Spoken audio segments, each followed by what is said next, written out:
The Renters' Rights Act was supposed to fix renting. It was supposed to protect tenants, level the playing field, and some of it genuinely has made some decent improvements.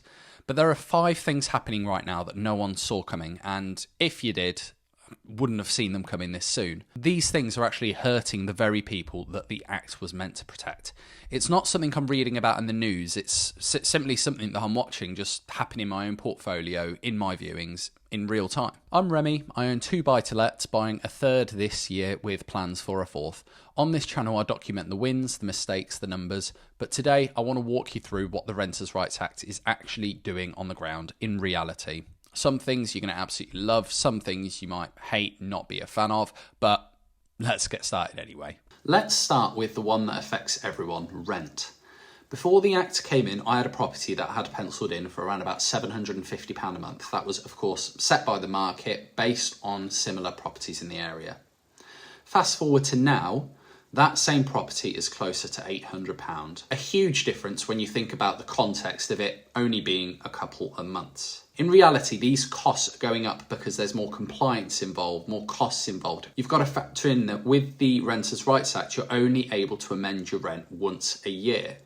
Get that wrong and you're locked in. What's happened is landlords across the board, they've priced in the uncertainty, the risk, and the result, the very tenants this was meant to protect, they're now paying more. They're not paying less. And it's not just about me. So Rightmove's own data shows that average asking prices are climbing.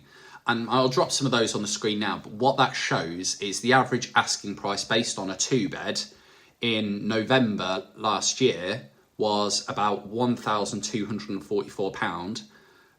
June this year, it's now £1,290.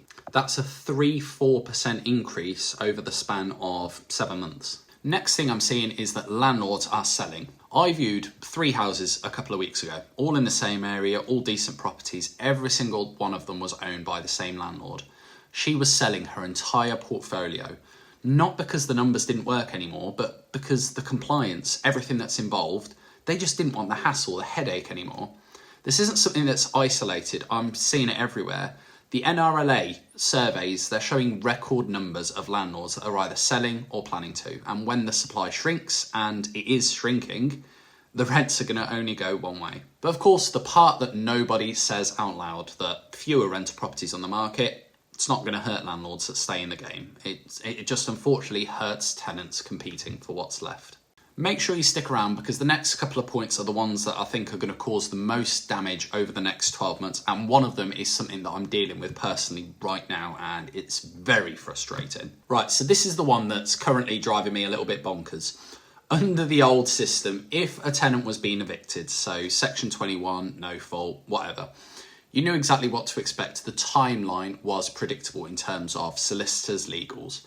Now you're looking at a minimum 2-month notice period before you can even get started.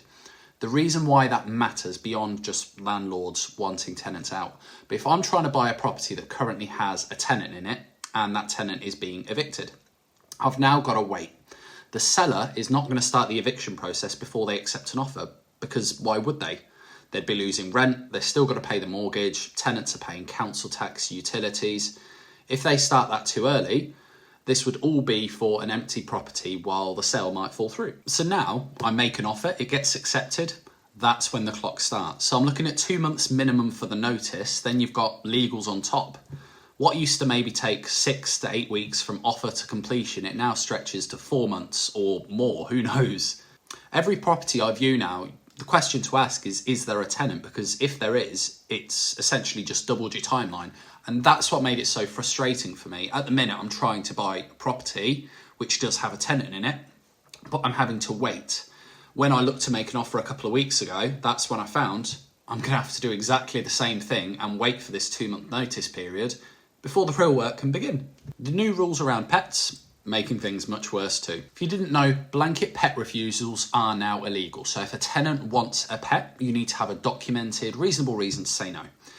If you say yes, which you probably will, you can't just bump up the deposit to cover potential damage because the deposits are already capped. I'm not against pets whatsoever. Me and my partner have got a dog, a 2-year-old, and he's good as gold. But I've seen what a badly looked after dog can do to a rental property. New carpets, skirting boards, doors, thousands of pounds worth of damage, and with deposits capped at 5 weeks' rent, that math doesn't add up.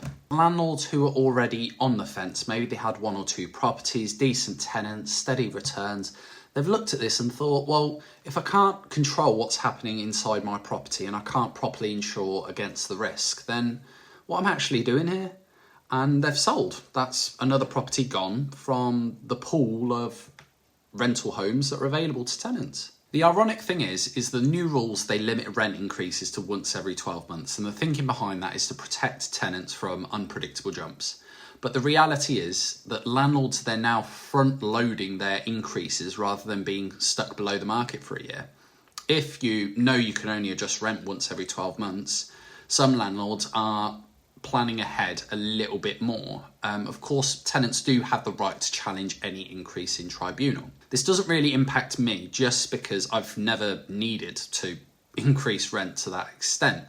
But the new rules, they've fundamentally changed the structure, the way that landlords are working, and in turn, it's made potential rents go up and made things worse. So where does all of this leave us? If we're being completely honest, which is of course what this channel's all about, the actors widen the gap. The landlords who are running things properly, fair rents, good communication, decent properties, they're mostly fine.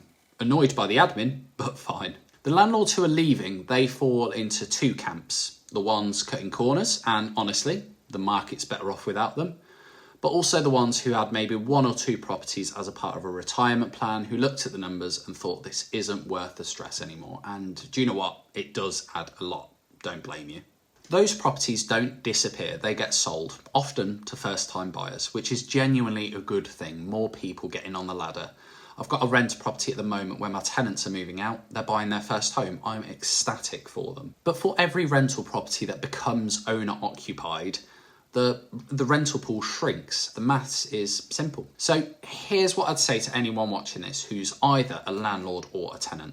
If you're a tenant, you're probably going to feel the squeeze. You've got less supply, more competition, landlords pricing in risk. It's not fair, but it's what's unfortunately happening. If you're a landlord still in the game, you're actually in a stronger position than you think. The mass exodus of everyone leaving, it's creating less competition for good tenants. If you're fair, responsive, your properties are decent, you'll have your pick. And over the next 2-3 years, I think the landlords who stayed in, they're going to be in a significantly better place than what they were in before.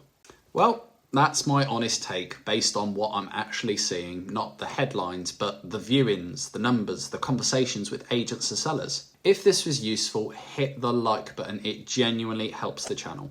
Hit subscribe if you want to follow along. I document everything about building a buy-to-let portfolio in 2026. The good decisions, the expensive mistakes, and the things that I wish people had told me before I started. But yeah, thank you so much for watching, and I'll see you in the next one. Cheers, bye-bye.